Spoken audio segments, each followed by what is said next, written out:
Commander Vexthak stood before the massive view screen in his quarters aboard the Zephyrian command ship. His forearms moved with practiced ease as he reviewed the data pad containing his new assignment. After 40 years of military service and 17 different wars across the galaxy, he thought he had seen everything the universe could offer in terms of combat and warfare. The assignment seemed almost insulting to someone of his experience. High Command wanted him to travel to a primitive world called Earth and observe their ongoing military conflicts. The purpose was to determine if these creatures called humans posed any future threat to the galactic community. Vexthak's 6 eyes scanned through the basic information about Earth and its inhabitants. Primitive kinetic weapons, he muttered to himself in his native tongue. No energy shields, chemical propulsion for transportation. How could such backward creatures possibly threaten anyone? The data showed that humans had barely reached their own moon using crude rocket technology. Their fastest ships moved at speeds that would take centuries to reach even the nearest star systems. Their weapons fired metal projectiles instead of energy beams.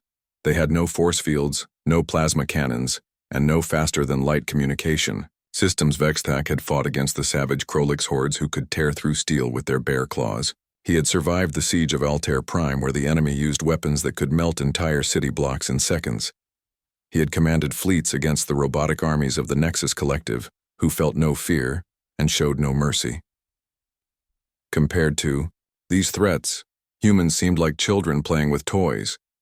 His transport ship dropped him off in Earth's orbit 3 days later. Using standard Zephyrian stealth technology, he made his way to the planet's surface. The year was 1943 according to human calendars, and their world was consumed by what they called World War II. Perfect timing for his observation mission. Vexthak activated his personal cloaking device and began monitoring human radio communications to understand the current military situation. The humans were fighting on multiple continents simultaneously, using tactics that seemed wasteful and inefficient by galactic standards. They moved large groups of soldiers across vast distances using primitive vehicles and ships that could easily be detected and destroyed. He decided to start his observations in a place called France, where human forces were advancing against an entrenched enemy. Vexthak positioned himself on a hillside overlooking a small town where fighting was expected to begin soon. His advanced sensors could detect every human soldier for miles around, but their own detection equipment was so primitive they had no idea he was watching them. The human unit approaching the town consisted of 30 soldiers led by an officer. They called Captain Jake Morrison.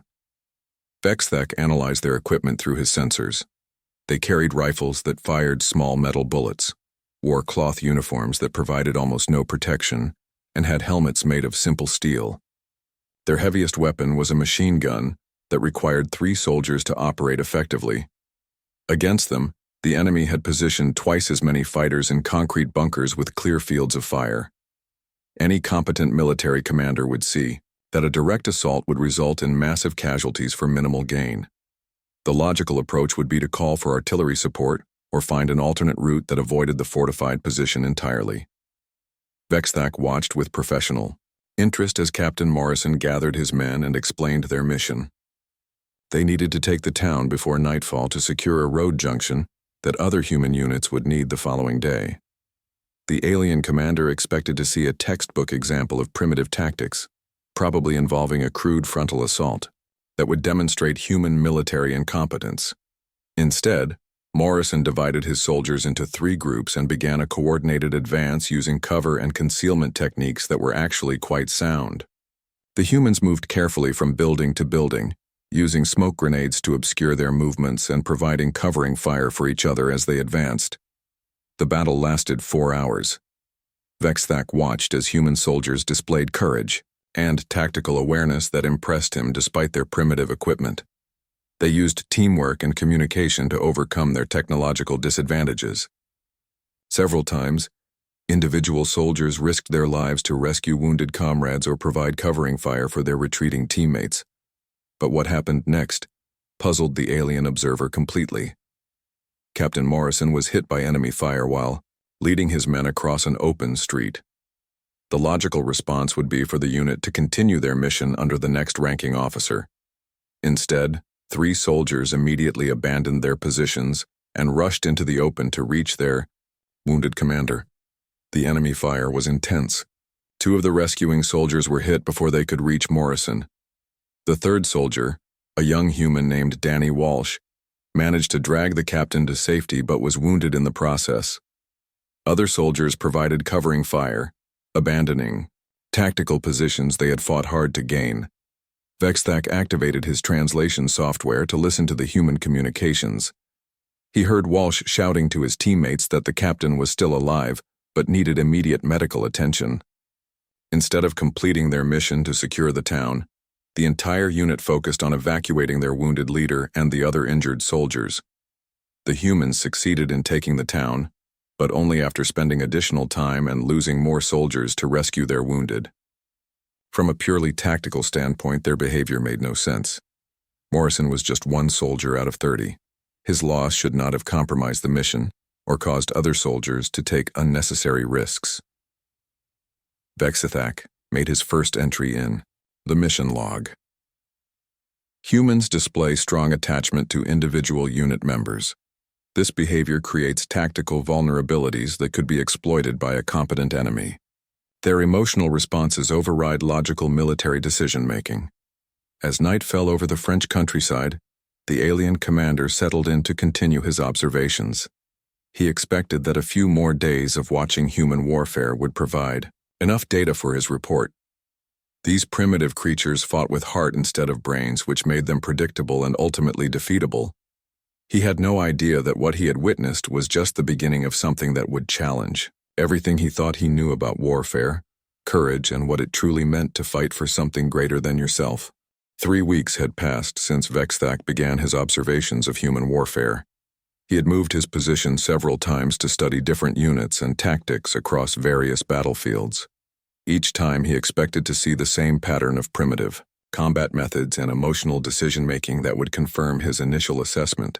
Instead, he found himself growing more confused about human behavior with each passing day. His current position overlooked a Pacific island where human Marines were advancing against heavily fortified enemy positions. The humans called this place Iwo Jima, and the fighting had been going on for days. Vexthak watched through his sensors as Marine Sergeant Lisa Rodriguez led her squad through terrain that offered almost no cover. Rodriguez was different from Captain Morrison in many ways, but she displayed the same puzzling commitment to her soldiers. When her unit came under heavy fire from hidden bunkers, she could have ordered a retreat to regroup with the main force.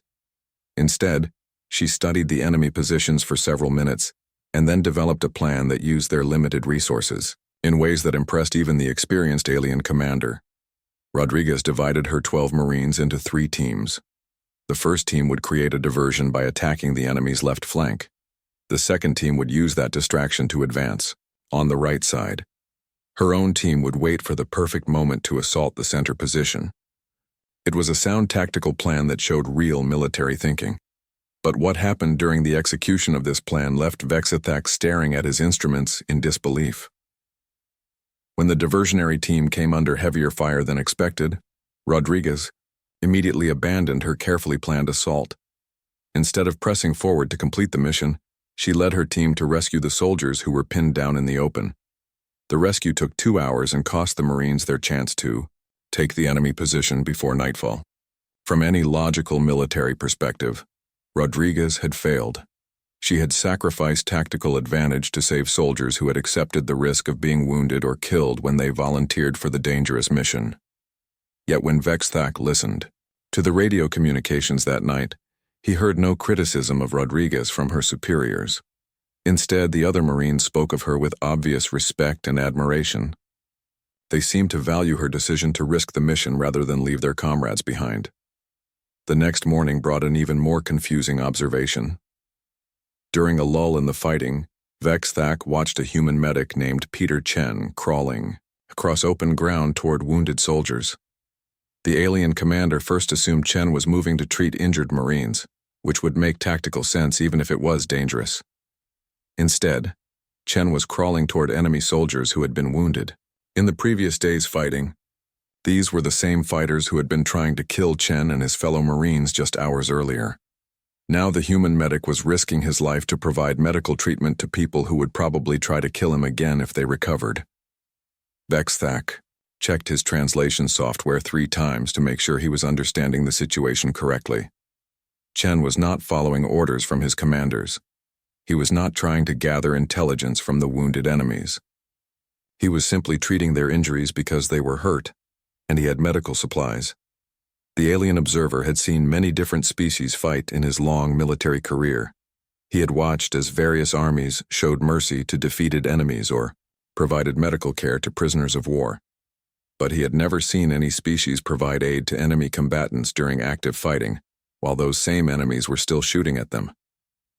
Chen spent 6 hours moving between wounded soldiers from both sides of the conflict.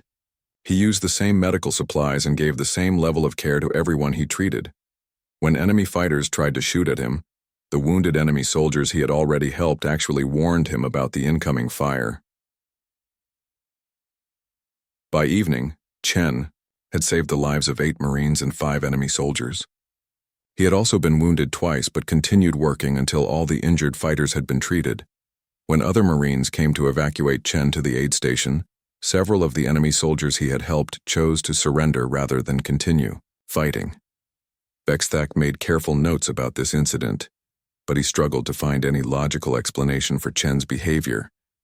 The medic had gained no tactical advantage by helping enemy fighters. He had actually put himself and his fellow Marines at greater risk by spending time and medical supplies on people who remained hostile. The pattern continued as Vexthak moved to observe other battlefields. In Italy, he watched Corporal Danny Walsh volunteer for dangerous reconnaissance missions that kept his unit informed about enemy movements. Walsh had already completed enough combat missions to be rotated back to safer duties, but he insisted on staying with his squad because his experience gave them better chances of survival. In the Philippines, he observed Lieutenant Colonel Amy Foster organizing the defense of a small town that had no strategic value. Foster's unit was outnumbered 3-1 and could have withdrawn to more defensible positions miles away. Instead, they chose to make their stand in the town because several hundred civilian refugees were hiding there and could not be evacuated in time. Foster knew that defending the town would probably result in the destruction of her entire unit. She also knew that withdrawing would allow her soldiers to live and fight another day. But she ordered her troops to dig in and prepare for a siege because protecting the civilians was more important than preserving her military force. The battle lasted 18 hours. Foster's unit was eventually overrun, but they held their positions long enough for other human forces to arrive and evacuate the refugees. Foster herself was killed in the final enemy assault, along with most of her soldiers. Vexthak watched the evacuation of the civilian refugees and tried to understand what he had witnessed. Foster had sacrificed herself and her entire command to save people who contributed nothing to the war effort. The refugees were not military personnel or important political figures. They were just ordinary humans who happened to be in the wrong place at the wrong time. Any rational military analysis would conclude that Foster had made a terrible mistake. She had traded trained soldiers for untrained civilians, giving up valuable military assets to preserve people who could not contribute to victory. Yet when Vexthak monitored human communications about the battle, he heard only praise for Foster's decision. The alien commander began to realize that his initial assessment of human military behavior was completely wrong. What he had interpreted as emotional weakness was actually something much more complex and potentially much more dangerous. Humans did not make military decisions based on tactical advantage or strategic necessity. They made decisions based on principles that existed only in their minds but seemed to be more important to them than their own survival. Vexthak updated his mission notes with growing unease. These humans were not fighting the way any rational species should fight. They were not trying to win battles or even survive them. They were fighting for ideas and beliefs that made no logical sense from a military perspective. For the first time in his long career, the veteran alien commander began to wonder if he was observing something that could not be understood through conventional military analysis. These humans might be far more dangerous than anyone in the galactic community had imagined, not because of their weapons or their numbers, but because of the way they thought about warfare itself. Vexthak decided to expand his investigation beyond the current war. His ship's temporal scanning equipment allowed him to observe human conflicts throughout their history. If the behavior he was witnessing was truly representative of human military thinking, he would find similar patterns in other wars. If it was just an unusual situation caused by this particular conflict, the historical data would show more rational military decision-making. His first stop was what humans called World War I, about 30 years before his current observations. The fighting was even more primitive than what he had already seen. Humans dug long trenches across entire continents and spent years shooting at each other from fixed positions. The tactical situation seemed completely insane by any reasonable military standard. Vexthak positioned himself to observe a section of the front lines in France where fighting had been going on for months, with almost no territorial changes. The conditions were horrible even by the standards of warfare he had seen across the galaxy. Soldiers lived in mud-filled trenches surrounded by poisonous gas, disease, and constant artillery bombardment. Any rational species would have found a way to end such a pointless conflict quickly. The human commanders could have negotiated a settlement, withdrawn to better positions, or simply refused to continue fighting in such conditions. Instead, they kept sending soldiers across open ground toward enemy trenches in attacks that everyone knew would fail. But within this apparent madness, Vexthak observed the same patterns of behavior that had puzzled him in the current war. During a brief pause in the fighting on Christmas Day, he watched soldiers from both sides climb out of their trenches and meet in the area between their positions. They exchanged food, showed pictures of their families, and even played games together. Sergeant Paul Mason was among the soldiers who participated in this temporary truce. When his commanding officer ordered him to return to his trench and prepare for the resumption of fighting, Mason shared his remaining food rations with enemy soldiers before leaving. The next day, those same enemy soldiers would be trying to kill him, but Mason treated them like friends during the brief moment when fighting had stopped. Vexthak observed an even more disturbing incident a few days later. During a gas attack, several enemy soldiers were caught in the open when the wind changed direction and blew the poisonous cloud back toward their own lines. Mason and 3 other soldiers left the safety of their trench to help the enemy fighters reach shelter, even though breathing the gas could kill them all. Mason succeeded in saving 2 enemy soldiers but was severely injured by the gas himself.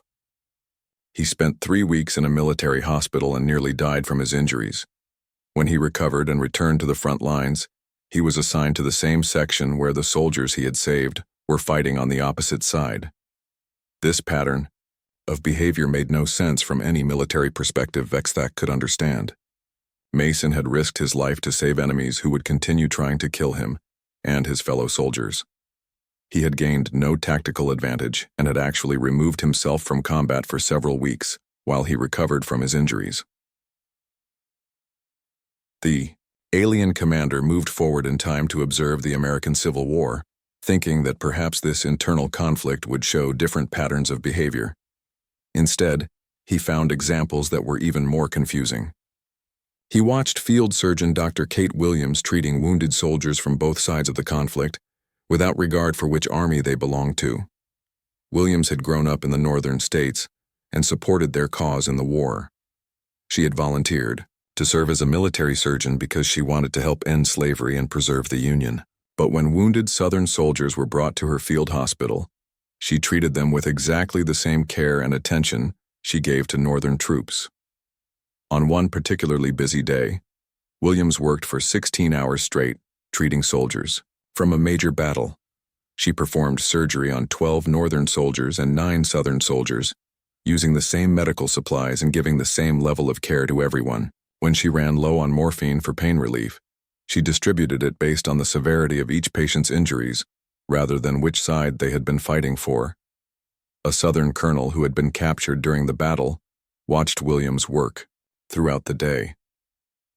When she finally took a break, he asked her why she was helping soldiers who had been trying to destroy everything she believed in. Williams replied that wounded soldiers were just people who needed medical help, regardless of the uniform they wore. Vexthak noted this conversation carefully. Williams was not following orders to treat enemy wounded. She was not trying to gain information or win converts to her cause. She was simply unable to see injured people as anything other than patients who needed her help. The alien observer expanded his investigation to conflicts on other continents and in other time periods. Everywhere he looked, he found the same inexplicable patterns. During the Korean War, he watched Private First Class Alex Rivera volunteer repeatedly for dangerous missions that no rational soldier would accept. Rivera had already served longer than most soldiers and had been offered opportunities to take safer assignments. Instead, he kept volunteering for reconnaissance patrols deep into enemy territory because his experience gave his squad better chances of gathering information and returning alive. On what would be his final mission, Rivera's unit was sent to observe enemy troop movements near a strategic hill. They were supposed to gather intelligence and return to base without engaging the enemy. But when they reached their observation point, they discovered that a much larger enemy force was preparing to attack other human units in the area. Rivera faced a choice that perfectly illustrated the strange way humans approached warfare. He could follow his orders, observe the enemy preparations, and return to base with the intelligence. This would be the tactically correct decision that would preserve his unit and provide valuable information to his commanders. Or he could abandon his orders and try to warn the other human units that were about to be attacked, even though doing so would expose his own position and probably result in the destruction of his squad. Rivera chose to break radio silence and warn the other units. His transmission allowed them to prepare for the attack and saved hundreds of human lives, but it also revealed his squad's position to the enemy, who immediately surrounded them with overwhelming force. For 3 days, Rivera and his 8 remaining soldiers held their position on the frozen hillside against more than 200 enemy fighters. They had no chance of survival and no hope of rescue. Any reasonable military force would have surrendered or attempted to escape. Instead, Rivera's squad fought to the end. They were not trying to win the battle or even survive it. They were fighting to prevent the enemy from using their position to attack other human units. Rivera died on the 3rd day, along with 6 of his soldiers. The remaining 2 were wounded but continued fighting until relief forces finally arrived. Vexithak stared at his instruments as he processed what he had witnessed.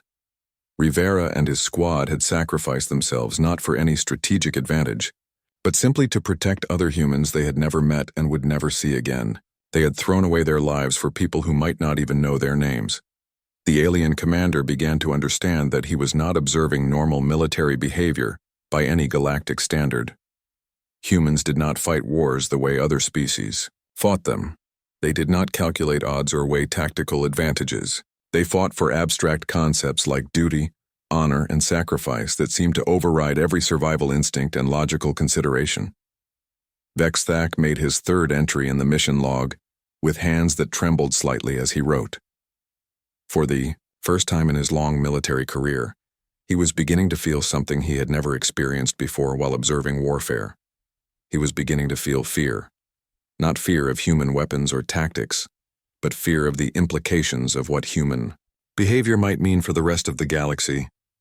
Vexthak's investigation had now spanned decades of human history and dozens of different conflicts. What he discovered in each new war was becoming a source of genuine terror for the seasoned alien commander. The patterns were not random occurrences or cultural anomalies. They were consistent behaviors that appeared in every human military conflict he observed. His next observation point was Vietnam, a jungle war that lasted for years with no clear front lines or traditional battle formations. Vexthak thought this type of conflict might finally show him humans behaving in more rational ways. Instead, he witnessed acts that pushed his understanding of warfare into completely new territory. Captain Sam Torres piloted a medical evacuation helicopter that flew into combat zones to rescue wounded soldiers. Torres had completed his required tour of duty months ago and could have returned to safety in the United States. Instead, he had volunteered to extend his service for an additional year because other helicopter pilots were being rotated home, and wounded soldiers needed someone to evacuate them. Vexthak watched Torres fly mission after mission into areas where his aircraft was constantly under enemy fire. The helicopter had no armor and limited defensive weapons. Every flight into a combat zone was essentially a suicide mission that Torres somehow survived through skill and incredible luck. On his final mission, Torres received a call to evacuate wounded soldiers from a landing zone that was completely surrounded by enemy forces. The ground commanders told Torres that the situation was too dangerous and advised him to wait for the area to be secured by additional troops. This would have been the logical decision that any rational pilot would make. Torres ignored the advice and flew directly into the surrounded position. He landed his helicopter in the middle of active combat and loaded 12 wounded soldiers while enemy fighters shot at his aircraft from all directions. As he prepared to take off, Torres realized that more wounded soldiers were still arriving at the landing zone. Any reasonable calculation would have told Torres to leave immediately with the soldiers he had already loaded. His helicopter was damaged and losing fuel. Enemy fire was intensifying. Staying longer would almost certainly result in the destruction of his aircraft and the death of everyone on board. Instead, Torres shut down his engines and waited while medics loaded 6 more wounded soldiers into his helicopter. He flew out of the landing zone with 18 injured men, crammed into an aircraft designed to carry 12 passengers. The helicopter was so overloaded that it barely managed to clear the jungle canopy. Torres made 4 more flights that day, each time returning to the same dangerous landing zone to evacuate more wounded soldiers. On his final flight, enemy fire destroyed his helicopter's engine as he was taking off. Torres managed to crash land his aircraft at a friendly base, but he was killed in the crash along with 2 of the wounded soldiers he was trying to save. Vexthak studied the records of Torres's service and found that he had made similar decisions repeatedly throughout his extended tour of duty. Torres had never been ordered to take the extreme risks that eventually cost him his life. He chose to do so because he believed that wounded soldiers deserved someone who would risk everything to bring them home. The alien commander moved his observations to another part of the Vietnam conflict and encountered Sandra Phillips, a volunteer nurse who had chosen to serve in combat zones rather than safe hospitals. Phillips was not military personnel and could have left the war zone at any time. Instead, she requested assignments to the most dangerous field hospitals where her medical skills were most needed. Vexthak watched Phillips treat wounded soldiers in conditions that would challenge even military surgeons with years of experience. She worked 18-hour shifts in hospitals that were frequently under attack, performing surgery by lamplight when the electricity failed, and continuing to treat patients even when enemy artillery was exploding nearby. What disturbed Vexthak most about Phillips was not her dedication to helping wounded soldiers, which he had observed in other human medics. It was her treatment of wounded enemy fighters who were brought to her hospital. Phillips provided the same level of medical care to enemy soldiers as she gave to American troops, even when those enemy fighters had been shooting at her friends just hours earlier. During one particularly intense battle, Phillips spent an entire night treating casualties from both sides of the conflict. She performed surgery on 7 American soldiers and 4 enemy fighters, using the same medical supplies and equipment for everyone. When a wounded enemy soldier asked her why she was helping him, Phillips replied that he was just another person who needed medical care. But the moment that truly horrified Vexthak occurred during his observations of the Gulf War. He had moved forward in time to study more recent human conflicts, expecting to see changes in behavior as human technology improved. Instead, he witnessed an act that challenged every assumption he had ever made about warfare and survival. Technical Sergeant Gary Coleman was part of a routine patrol that was ambushed while traveling through what was supposed to be a secure area.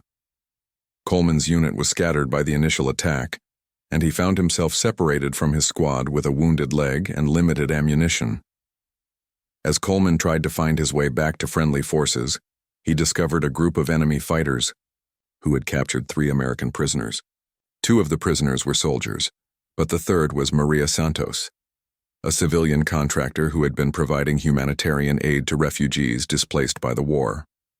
Coleman could see that the enemy fighters were preparing to execute all 3 prisoners.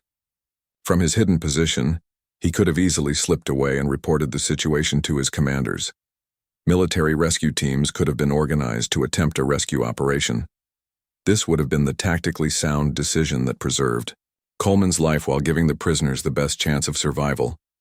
Instead, Coleman made a choice that defied every principle of military logic that Vexthak understood. He decided to attack 12 enemy fighters by himself, with limited ammunition and a wounded leg. Coleman knew he could not win such a battle. He was not trying to win. He was trying to create enough confusion and chaos to give the prisoners a chance to escape. Coleman's assault was tactically brilliant despite being strategically suicidal. He used the terrain and his remaining ammunition to maximum advantage, targeting the enemy fighters in a sequence that disrupted their formation and created gaps in their defensive positions. For 17 minutes, Coleman held the attention of 12 enemy fighters, while the 3 prisoners escaped into the jungle. Coleman killed 7 enemy fighters and wounded 2 others before being mortally wounded himself. He continued fighting for another 6 minutes until his ammunition was exhausted.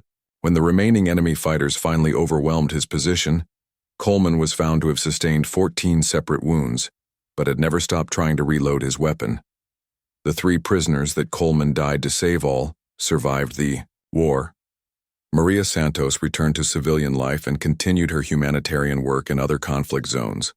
The 2 soldiers completed their military service and went home to their families. None of them had known Coleman before the day he sacrificed his life to save them. Vexthak reviewed the tactical situation dozens of times, trying to find some logical explanation for Coleman's behavior. There was no strategic advantage to be gained from his sacrifice.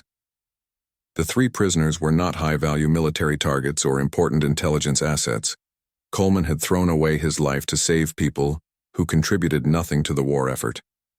But as the alien commander studied more examples of similar behavior throughout human history, he began to realize that Coleman's actions were not aberrant.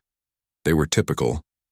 Humans consistently chose death over dishonor, sacrifice over safety, and other people's lives over their own survival. Vexthak made his 4th entry in the mission log with growing dread. He was beginning to understand that humans were not just different from other species in how they fought wars. They were fundamentally different in how they thought about life, death, and the value of individual existence. This was not a species that could be defeated through conventional military means. This was a species that became more dangerous as their situation became more desperate, that fought hardest when they were losing, and that viewed death as preferable to surrender or dishonor. For the first time in his long military career, Vexthak was forced to confront the possibility that he had discovered something that could change the balance of power in the entire galaxy. Not because humans were technologically superior, but because they were psychologically incompatible with every assumption that galactic warfare was based upon. Vexthak returned to his command ship after months of observing human warfare across multiple centuries. His mission was complete, but the alien commander felt no satisfaction at having gathered the requested intelligence. Instead, he felt a deep unease that grew stronger each time he reviewed his observations and prepared to write his final report. He had witnessed 17 different galactic wars during his military career. He had seen species fight for territory, resources, survival, and conquest. He had observed every known form of military strategy and tactical thinking. But nothing in his experience had prepared him for what he discovered about human warfare. The data was clear and consistent across every conflict he had studied. Humans did not fight wars the way other species fought them. They did not make decisions based on tactical advantage, strategic necessity, or even survival instincts. They made decisions based on abstract concepts that seemed to override every logical consideration. Vexthak began writing his report to High Command, knowing that his conclusions would determine official galactic policy toward humanity for generations to come. He had been sent to assess whether humans posed a military threat to the galactic community. What he had discovered was far more disturbing than any conventional military threat. His report began with a summary of human technological capabilities. Their weapons were primitive kinetic devices that fired metal projectiles. Their transportation systems were slow and inefficient. Their detection equipment was crude and easily defeated. Their defensive systems were non-existent by galactic standards. Any single ship from the Zephyrian fleet could destroy human civilization in a matter of hours. But technology was not what made humans dangerous. Vexthak wrote detailed descriptions of the behavior patterns he had observed across dozens of conflicts, and hundreds of individual cases. In every situation, humans had chosen the harder path when it meant protecting others. They consistently prioritized the welfare of individuals over strategic objectives. Most disturbing was their treatment of enemies. Vexthak had watched human medics risk their lives to treat wounded enemy fighters during active combat. He had seen human soldiers share food and supplies with prisoners who had been trying to kill them just hours earlier. He had observed human commanders sacrifice tactical advantages to minimize casualties among enemy civilians. No known species in the galaxy exhibited this behavior pattern. Every other military force Vexthak had encountered followed predictable logic based on survival, resource acquisition, or territorial expansion. Standard galactic warfare doctrine assumed that rational actors would surrender when defeat became mathematically certain. Humans appeared to become more committed to fighting as their chances of survival decreased. Vexthak had watched human units fight to the last soldier when any reasonable military analysis would have called for immediate surrender. He had seen individual humans charge into impossible odds not to achieve victory, but simply to give others a chance to escape or survive. The implications were terrifying. A species that treated death as preferable to defeat could not be conquered by conventional military means. Standard siege tactics, economic pressure, and overwhelming force would not produce surrender, but would instead increase resistance. Every attempt to subdue humans would only make them fight harder. Vexthak wrote about the strategic implications of human psychology. If humans could fight this hard for people they had never met, and causes they would never see fulfilled, how would they fight if their own homes and families were threatened? The alien commander had observed humans crossing battlefields under enemy fire to rescue wounded strangers. What would they do to protect their own children? He included specific examples in his report to support his conclusions. Captain Morrison's soldiers abandoning their tactical positions to rescue their wounded. Commander Sergeant Rodriguez sacrificing her mission to save pinned-down Marines. Medic Chen treating enemy wounded during active combat. Lieutenant Colonel Foster's unit dying to protect civilian refugees who contributed nothing to the war effort. Every example demonstrated the same fundamental truth about human nature. They did not fight to win battles or even to survive them. They fought to protect the idea that good things should continue to exist in the universe. This made them infinitely more dangerous than any species that fought for rational military objectives. Vexthak wrote his recommendations with growing certainty about what they meant for galactic security. Humanity must never be threatened or invaded under any circumstances, not because galactic forces could not defeat them militarily, but because victory over humans might be literally impossible to achieve. A species that viewed death as preferable to surrender could not be broken by military pressure. A species that became more dangerous as their situation became more desperate could not be intimidated into submission. A species that fought hardest when they were losing could not be conquered by overwhelming force. Furthermore, Vexthak recommended immediate diplomatic contact to establish humanity as allies rather than potential enemies.